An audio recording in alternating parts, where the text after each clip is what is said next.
ऐसा क्या है कि अब सीएससी आईडी रजिस्ट्रेशन का जो पोर्टल है वो चेंज हो चुका है और उसमें काफ़ी कुछ चेंजेस किए गए हैं। तो आज हम लोग एक-एक करके उस चेंजेस के बारे में डिस्कस करेंगे और एप्लीकेशन को कैसे प्रोसेस करना है, वो आज हम लोग देखेंगे। तो सबसे पहले जो है आप लोग को उसका वेबसाइट मैं बता देता हूँ। उसकी जो नई वेबसाइट है वो cscregister.csccloud.in है। जैसे ही आप इस वेबसाइट को ओपन करेंगे तो आपके सामने जो लिस्ट ऑफ डॉक्यूमेंट है वो सामने खुल के आ जाएंगे, जिसमें कि सबसे पहले है वोटर कार्ड मैंडेटरी हो गया, पैन कार्ड होना अनिवार्य है, आधार कार्ड, जो कैंडिडेट है उसके फोटो एक चाहिए। उसके बाद एक नया जो ऐड किया गया है वो पासपोर्ट या पुलिस वेरिफिकेशन, ये दोनों में से एक आपके पास होना अनिवार्य है। उसके बाद हाईएस्ट क्वालिफिकेशन का एक डॉक्यूमेंट, टीसी का सर्टिफिकेट और बैंक बीसी का सर्टिफिकेट। बैंक बीसी सर्टिफिकेट भी एक नया इंक्लूड किया गया है, जो कि पहले जरूरत एप्लीकेशन के समय जरूरत नहीं पड़ता था, ये एक नया ऐड हुआ है। अगर ये सारे डॉक्यूमेंट अगर आपके पास हैं तो उसके बाद आप जो है इस सीएससी आईडी रजिस्ट्रेशन के लिए प्रोसीड कर सकते हैं। उसके बाद जैसे कि नीचे में आप स्क्रॉल करके नीचे जाइएगा तो आपके पास एक चेक मार्क रहेगा, I have carefully read and understood the guidelines of mention, उस पर आप चेक मार्क करके गेट स्टार्टेड पे क्लिक कर दीजिए। जैसे कि आप उस पर क्लिक कीजिएगा तो आपके सामने वीएलई रजिस्ट्रेशन का फॉर्म खुल ओपन हो जाएगा।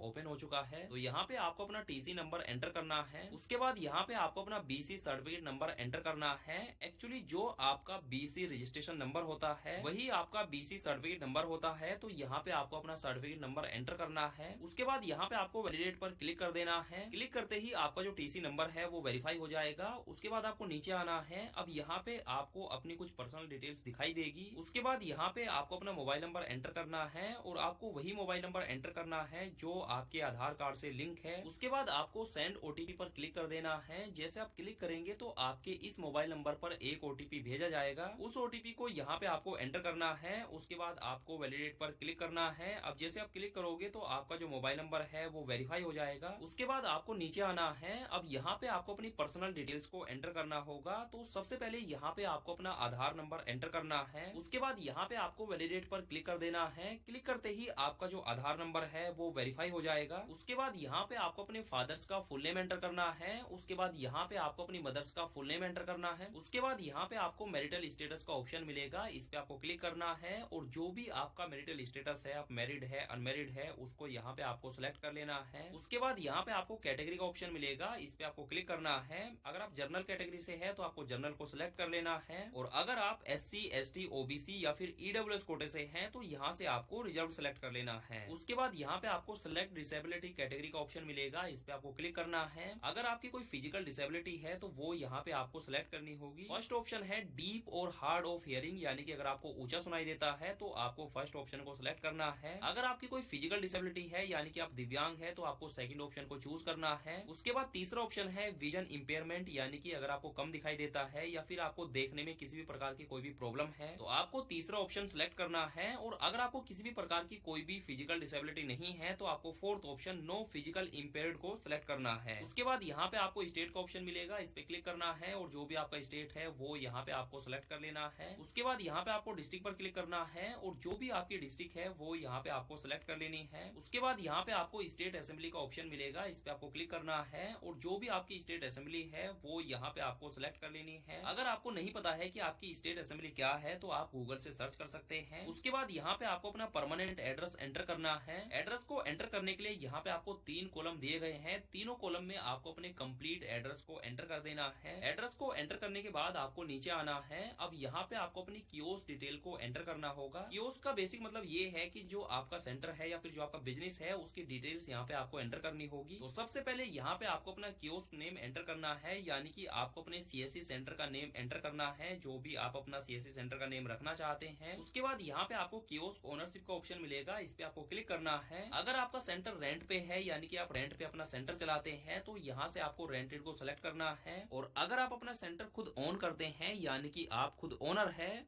तो यहाँ से आपको ओन को सिलेक्ट करना है।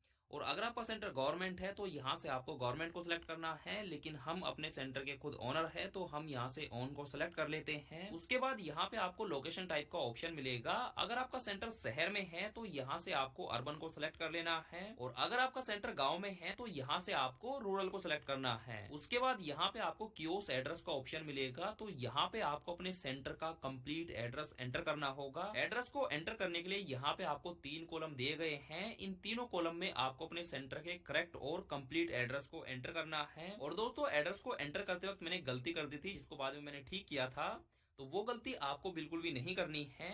एड्रेस को एंटर करते वक्त यहाँ पे आपको स्पेशल कैरेक्टर का इस्तेमाल नहीं करना है, जैसे कि कोमा या फिर हाइपन। तो इन सभी स्पेशल कैरेक्टर का आपको एड्रेस में इस्तेमाल नहीं करना है। अगर आप करोगे तो आपका फॉर्म सबमिट नहीं होगा, फिर बाद में आपको इनको चेंज करना पड़ेगा।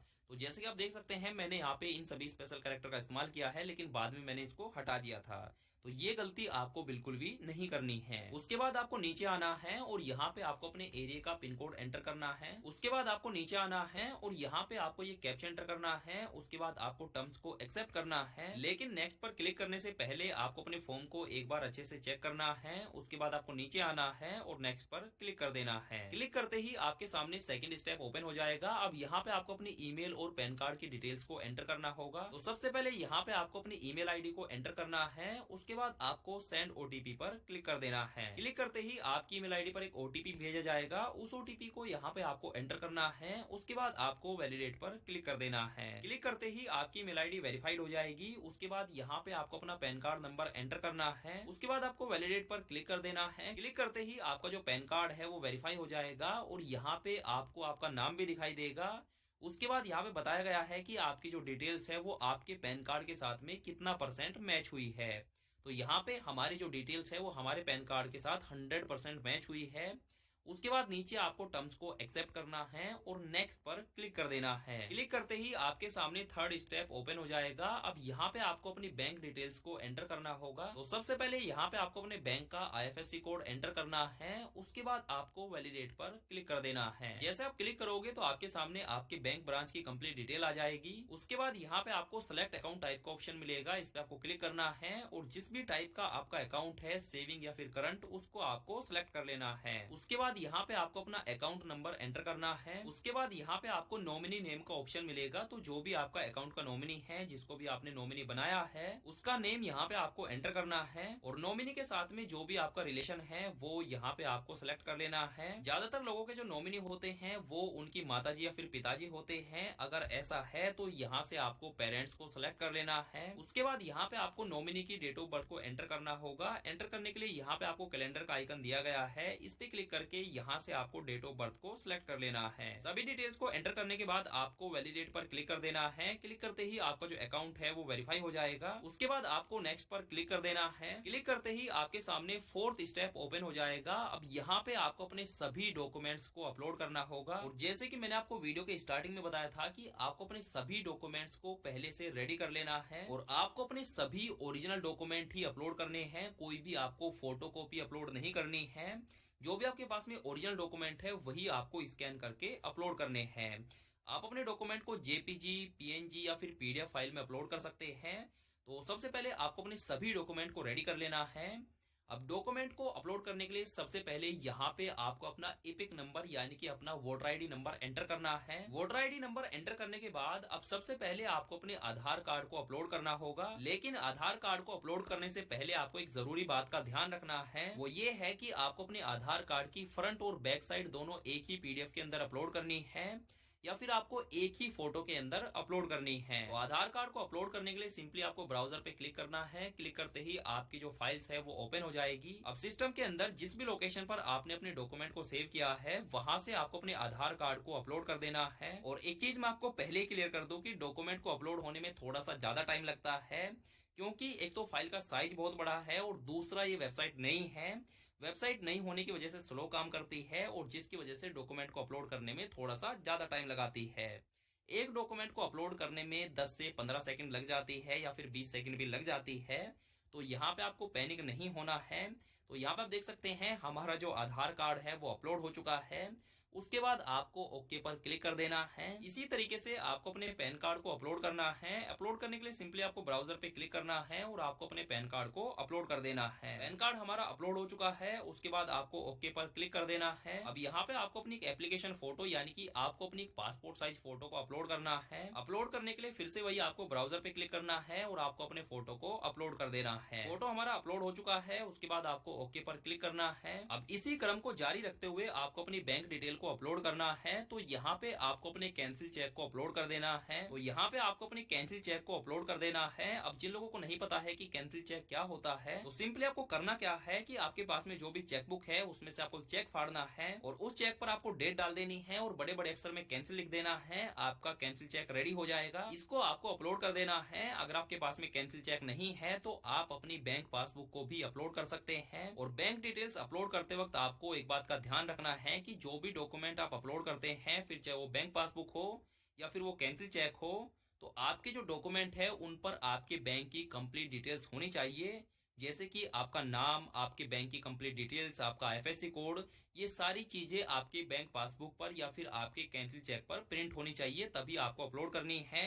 अदरवाइज आपका जो रजिस्ट्रेशन है वो रिजेक्ट हो जाएगा। तो डिटेल्स को अपलोड करने के लिए सिंपली आपको ब्राउजर पे क्लिक करना है और आपको अपनी बैंक डिटेल को अपलोड कर देना है। बैंक डिटेल्स अपलोड हो चुकी है। अब आपको ओके पर क्लिक कर देना है। अब यहाँ पे आपको अपने बीसी सर्टिफिकेट को अपलोड करना होगा। अपलोड करने के लिए आपको ब्राउजर पे क्लिक करना है और आपको अपने सर्टिफिकेट को अपलोड कर देना है। इसी तरीके से आपको अपने वोटर आईडी कार्ड को भी अपलोड कर देना है। और वोटर आईडी कार्ड को अपलोड करते वक्त भी आपको इस बात का ध्यान रखना है कि आपको अपने वोटर आईडी कार्ड की फ्रंट साइड और बैक साइड दोनों को अपलोड करना है। वोटर आईडी कार्ड अपलोड करने के बाद अब यहाँ पे आपको अपने हाईएस्ट क्वालिफिकेशन सर्टिफिकेट को अपलोड करना होगा। तो सबसे पहले आपको हाईएस्ट एजुकेशन क्वालिफिकेशन पर क्लिक करना है और जो भी आपकी हाईएस्ट क्वालिफिकेशन है, जैसे कि 10th पास, 12th पास, ग्रेजुएट, पोस्ट ग्रेजुएट, डिप्लोमा, तो जो भी आपकी हाईएस्ट क्वालिफिकेशन है वो यहाँ पे आपको सिलेक्ट कर लेनी है। जैसे कि मैंने यहाँ पे 10th पास को सिलेक्ट कर लिया है। अब यहाँ पे आपको अपने 10th पास का जो सर्टिफिकेट है वो यहाँ पे आपको अपलोड करना होगा। अपलोड करने के लिए सिंपली आपको फिर से ब्राउजर पे क्लिक करना है और आपको अपने सर्टिफिकेट को अपलोड कर देना है। उसके बाद इसी तरीके से आपको अपने टीसी सर्टिफिकेट को भी अपलोड कर देना है। अब दोस्तों यहाँ पे आपको दो ऑप्शन मिलेंगे, इंडियन पासपोर्ट और पुलिस वेरिफिकेशन रिपोर्ट यानी कि कैरेक्टर सर्टिफिकेट। तो इन दोनों में से आपको कोई भी एक डॉक्यूमेंट ही अपलोड करना है। काफी सारे भाइयों के यही कमेंट थे कि क्या सर हमें दोनों ही सर्टिफिकेट को अपलोड करना होगा। तो नहीं भाई, ऐसा नहीं है। अगर आपके पास में इंडियन पासपोर्ट नहीं है तो आप पुलिस वेरिफिकेशन सर्टिफिकेट को अपलोड कर सकते हैं। और अगर आपके पास में पुलिस वेरिफिकेशन सर्टिफिकेट नहीं है तो आप इंडियन पासपोर्ट को अपलोड कर सकते हैं। तो इन दोनों सर्टिफिकेट में से आपको कोई भी एक सर्टिफिकेट को अपलोड करना होगा। तो इनमें से आपको कोई भी एक सर्टिफिकेट बनवा लेना है। जो भी आपको आसान लगता है उसको आपको बनवा लेना है और उसको आपको अपलोड कर देना है। तो यहाँ पे हमारे पास में पीवीआर है यानी कि पुलिस वेरिफिकेशन रिपोर्ट है, तो मैं इसको ही अपलोड कर देता हूँ। अपलोड करने के लिए सिंपली आपको वही ब्राउजर पे क्लिक करना है और आपको अपने पुलिस वेरिफिकेशन सर्टिफिकेट को अपलोड कर देना है। और अगर आप इंडियन पासपोर्ट को अपलोड करते हैं तो आपको इस बात का ध्यान रखना है कि आपको अपने पासपोर्ट की जो एक्सपायरी डेट है वो भी यहाँ पे आपको एंटर करनी होगी। लेकिन अगर आप पुलिस वेरिफिकेशन सर्टिफिकेट अपलोड करते हैं तो आपको कोई भी एक्सपायरी डेट को एंटर करने की जरूरत नहीं है। तो यहाँ पे आप देख सकते हैं हमारे सभी डॉक्यूमेंट अपलोड हो चुके हैं। और अगर आप किसी डॉक्यूमेंट को प्रीव्यू करना चाहते हैं, यानी कि आप किसी डॉक्यूमेंट को देखना चाहते हैं, तो यहाँ पे आपको आई का एक आइकन दिखाई दे रहा है। इस पे क्लिक करके आप अपने डॉक्यूमेंट को प्रीव्यू कर सकते हैं। उसके बाद आपको नीचे आना है और टर्म्स को एक्सेप्ट करना है और नेक्स्ट पर क्लिक कर देना है। क्लिक करते ही आपके सामने 5th स्टेप ओपन हो जाएगा और यहाँ पे आप देख सकते हैं congratulations, your application has been successfully submitted with us, यानी कि हमारी जो एप्लीकेशन है वो सक्सेसफुली सबमिट हो चुकी है और हमारा जो एप्लीकेशन रेफरेंस नंबर है वो भी जनरेट हो चुका है। एप्लीकेशन सबमिट करने के बाद तो उस रेफरेंस आईडी के माध्यम से आप जो है अपना एप्लीकेशन का स्टेटस आप रेगुलर चेक करते रहिए। और चेक करने का ये उस वेबसाइट पे विजिट करना है और चेक स्टेटस पे आपको क्लिक करना है। तो आपको जो है आपका एप्लीकेशन रेफरेंस नंबर और ईमेल आईडी पूछा जाएगा। वो आप अपना इंटर करके यहाँ पे सबमिट कर दीजिए तो आपका जो एप्लीकेशन का स्टेटस है वो आपको पता चल जाएगा कि वो अप्रूव हुआ है या अभी किस स्टेज पे है।